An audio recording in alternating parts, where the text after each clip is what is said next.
Olá, galerinha do sexto ano, tudo bom? Vamos continuar com mais uma das nossas aulas online, a partir do módulo 5, né? Na verdade, nós começamos esse módulo a semana passada, mas vamos já com continuidade na página 178. Nós vamos falar de outros povos e reinos africanos e também vamos destacar uma civilização asiática, que é a civilização hindu. Então, bora lá para a nossa aula. Outros povos e reinos africanos, nós falamos na aula passada do povo do reino Kush. Hoje nós vamos falar dos povos berberes, a região de Cartago, a região de Axum e Gana. Vamos lá. Povos berberes ou proto-berberes. Esses povos viviam especialmente na região da atual Líbia e Argélia. Entre os berberes, você tinha dois grupos, um grupo de nômades e um grupo de sedentários. Os nômades, eles praticavam a caça, criavam animais, como cabras e ovelhas, que era a sua principal riqueza. O grupo sedentário, eles praticavam a agricultura. Ambos os grupos, tanto os nômades como os sedentários, eles gostavam de utilizar ornamentos e acessórios, e eles eram enterrados com suas armas, algumas delas ornamentais. Sobre a religiosidade, os povos berberes, eles cultuavam alguns objetos, elementos da natureza, como árvores, fontes de água e até mesmo animais. O carneiro, pelo que se sabe, parece que foi o animal mais cultuado por eles. Grande parte dos berberes, quando se depararam com a expansão islâmica na África, se converteu ao islamismo. Então, você tem um grupo de povos berberes que hoje são cristãos islâmicos. Agora vamos falar de Cartago. Cartago foi fundada por colonizadores fenícios da cidade de Tiro, por volta de 800 anos antes de Cristo. Com o tempo, Cartago vai se tornar uma grande rival de Roma porque eles disputavam o controle do mar Mediterrâneo. Na época, Cartago tinha uma poderosa marinha de guerra e eles conseguiram conquistar um território grande. Porém, as tensões entre Cartago e Roma deram origem a três guerras que ficaram conhecidas como guerras púnicas. Após o conflito, acabou que a cidade de Cartago foi destruída. Posteriormente, ela foi reorganizada pelos próprios romanos e Cartago se tornou-se uma colônia de Roma. Cartago voltou assim a prosperar e tornou-se uma espécie de capital romana e cristã na África. Mais tarde, a cidade ficou sob o domínio de vândalos e bizantinos até 697, quando ela foi conquistada e destruída pelos árabes. Sobre as atividades econômicas em Cartago, galerinha.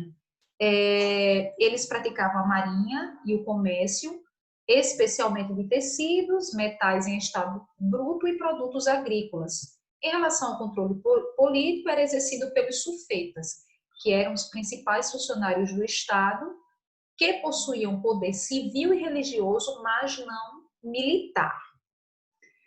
Em relação à religiosidade cartaginense, Cartago ela foi influenciada pelos fenícios, que cultuavam o deus Baal. Agora vamos falar um pouquinho sobre o Império de Axum. Axum é localizada na atual Etiópia e o Império ele possui entre as cidades mais importantes Axum, sua capital, e Adulis, que possui um porto que era dedicado ao comércio marítimo de produtos, como chifres de rinocerontes, marfins e escravos, que eram direcionados para o mercado da Índia, no Egito, na Síria e no Império Bizantino. Os axumitas, eles se dedicavam à agricultura e à criação de animais. O que se sabe, gente, é que o Império Axum já dominava a metalurgia e ficou comprovado porque os arqueólogos descobriram moedas de bronze e por meio dessas moedas foi possível, né, identificar quem foram os reis de Axum, os reis axumitas. O Império ele foi um dos primeiros a cunhar moedas na África, então foi um dos primeiros impérios a ter suas próprias moedas ali na região da África. Um costume que a gente precisa destacar é que o povo de Axum eles usavam uma argamassa que era específica para construir moradias. e eles utilizavam como base pedra e madeira.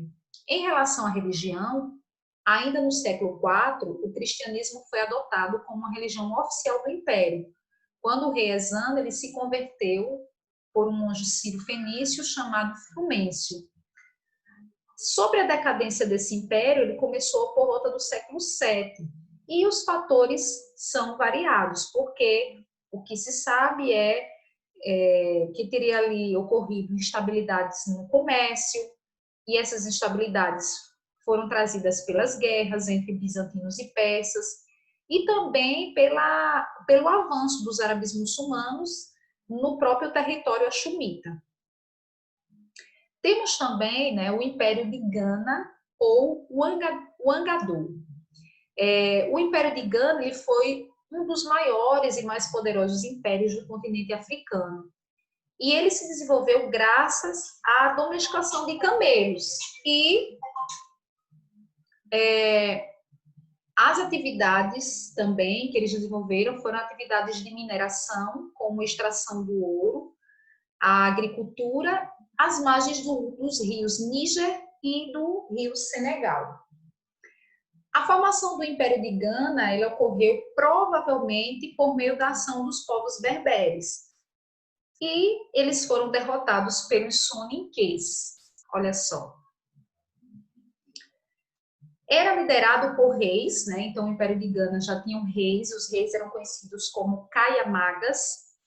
Quando eles chegavam a algum lugar, eles vestiam em geral colares, pulseiras de ouro, e eles eram aplaudidos por todos os presentes, todos os que estavam ali deveriam aplaudir o rei, e eles também tinham que se curvar até o chão em sinal de respeito ao rei, né, o conhecido Kayamaga. Para evitar possíveis assaltos no Império de Gana ou invasão de povos nômades, os ganeses eles possuíam um exército muito poderoso para que eles pudessem proteger suas terras e a rota de comércio. Sobre a religião, gente, eles cultuavam divindades como Biida, que era uma poderosa serpente negra, e essa serpente ela exigia sacrifícios para que a prosperidade do reino fosse garantida. Então, eles tinham o costume de fazer sacrifícios. O Império de Gana, ele começou a entrar em decadência, entrar em crise após o esgotamento das minas de ouro. Então, outra causa teria sido a expansão islâmica na região durante o século X, e o marco de seu fim ocorreu em 235, quando foi conquistada pelo Império Mali. Agora nós vamos falar de uma civilização asiática, tá? Saindo um pouco da África, e vamos falar da civilização Indo.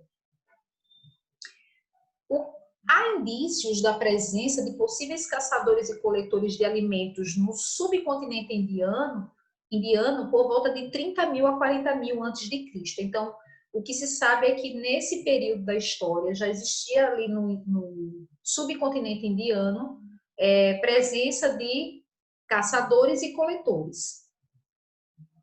Ali por volta de 3.000 a 2.600 a.C., esses povos teriam começado a construir cidades mais elaboradas, e foi a partir dessas cidades que surgiram importantes civilizações do mundo antigo. Uma delas foi a civilização do Vale do Indo, que também é conhecida como civilização Harappa, e ela se desenvolveu na região onde hoje se localiza a Índia, o Paquistão, o Afeganistão. Então, vejam só, você tem essa parte aqui mais escura de civilização antiga, a região aqui de Harappa, você tem as rotas comerciais e você tem alguns assentamentos humanos aqui nesses pontinhos, né, escuros, tá? Bem, a civilização do Vale, ela desenvolveu uma cultura letrada, mas os seus escritos ainda não foram completamente traduzidos. Então, assim, quem sabe futuramente nós teremos mais informações sobre essas civilizações. Aí você tem os Dravidianos. A civilização do Vale do Indo, chamados de Dravidianos, eles viviam em cidades E essas cidades elas já possuem uma estrutura urbana bem desenvolvida. Havia muitas casas feitas com tijolos cozidos, tinham prédios públicos, tinham métodos avançados de irrigação e eles tinham um elaborado sistema para drenagem e abastecimento de água. As casas das famílias mais ricas chegavam a ter banheiros e privadas com encanamentos ligados ao esgoto urbano. Então, vocês têm aí, ó, alguns desenhos, um desenho, né, de como era internamente essas casas do povo dravidiano.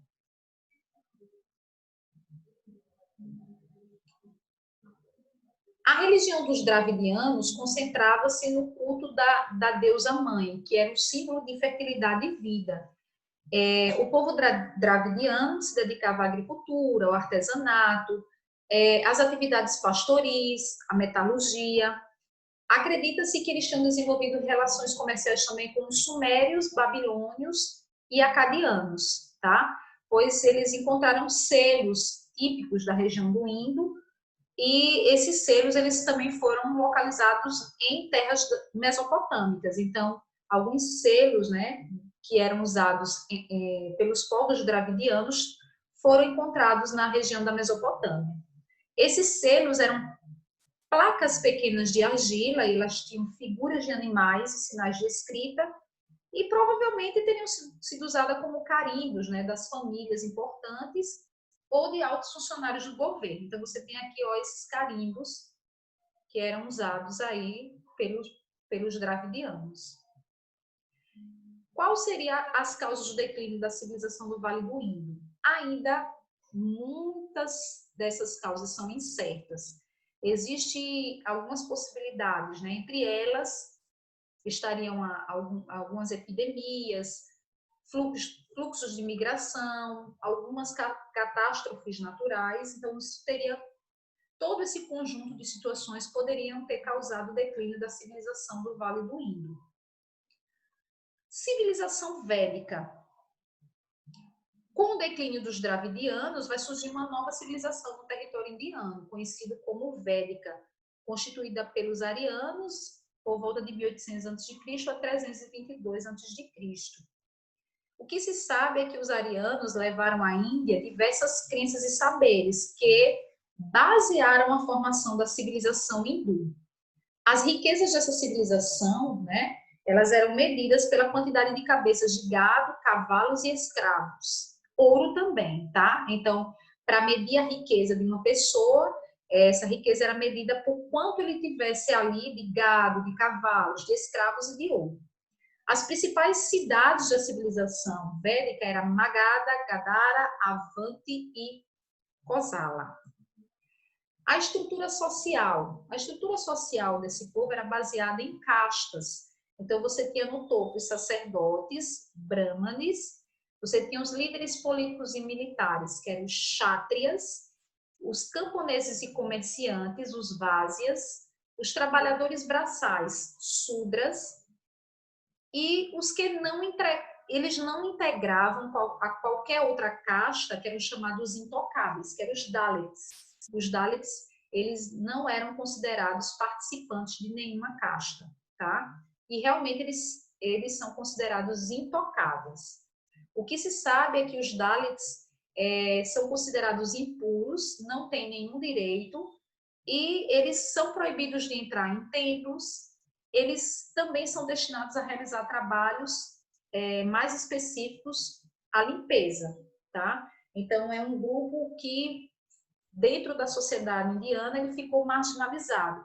Muitos deles ficam realmente ao relento, são esquecidos socialmente, porque dentro da cultura deles, os Dalits não integram a casta e eles acabam, né, sendo considerados impuros diante, né, da cultura deles. Então, os Dalits acabam sofrendo, né, bastante dentro da cultura indiana, pois eles não podem ascender socialmente.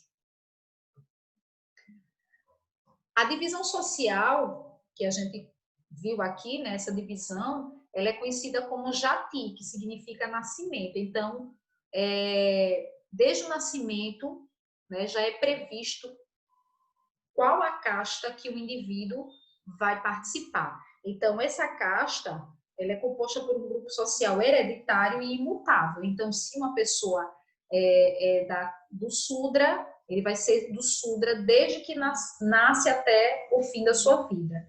Se é um camponês, é um Vásia, ele vai ser desde o seu nascimento até o fim da sua vida. Então, esse grupo social dessa sociedade, ele é imutável, então não existe mudanças. Então, a ideia aqui é que não haja realmente nenhuma ascensão, porque esses grupos estão bem divididos e, né, cada um está dentro do seu grupo social. Eles elaboraram os Vedas entre 1700 a.C. a 1100 a.C. Então, o que são os Vedas? Os Vedas, eles formam um conjunto de 4 textos importantes, que é o Rig Veda, Yajurveda, Samaveda, Atharvaveda, que constituem as bases para a educação e religião hindu. Então, a religião hindu, ela é caracterizada pelo culto a vários deuses, muitos deles antropomorfizados. Então, gente, lembra lá, né? Deuses antropomórficos. Então, tem a característica deles é que uma parte, né, tem a figura humana e uma parte figura de um animal. Então, uma mistura, né? Para o hinduísmo, o mundo ele seria regido por uma trindade divina. Então, os hinduístas, eles acreditam que o mundo é regido por uma trindade.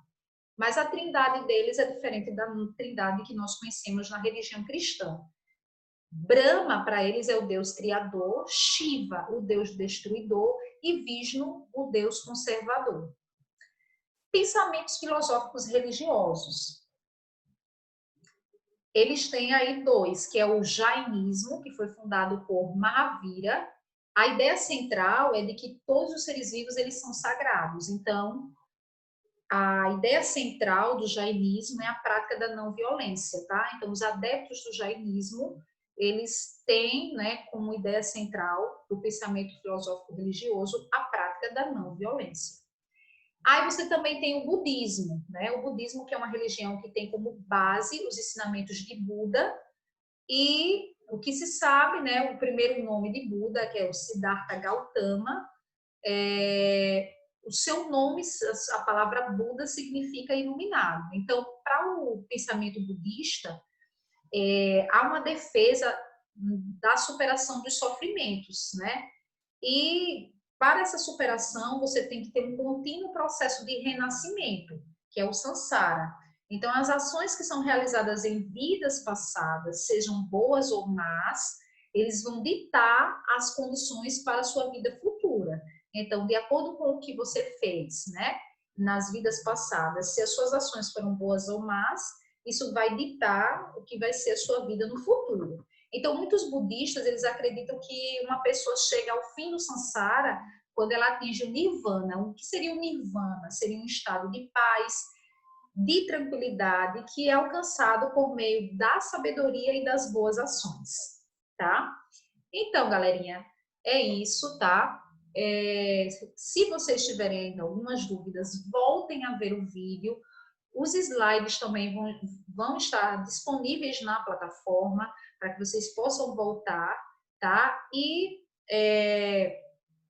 agora vocês também seguirão para a atividade, tá certo? Agradeço a participação de todos. Um grande abraço e tchau, tchau, galerinha.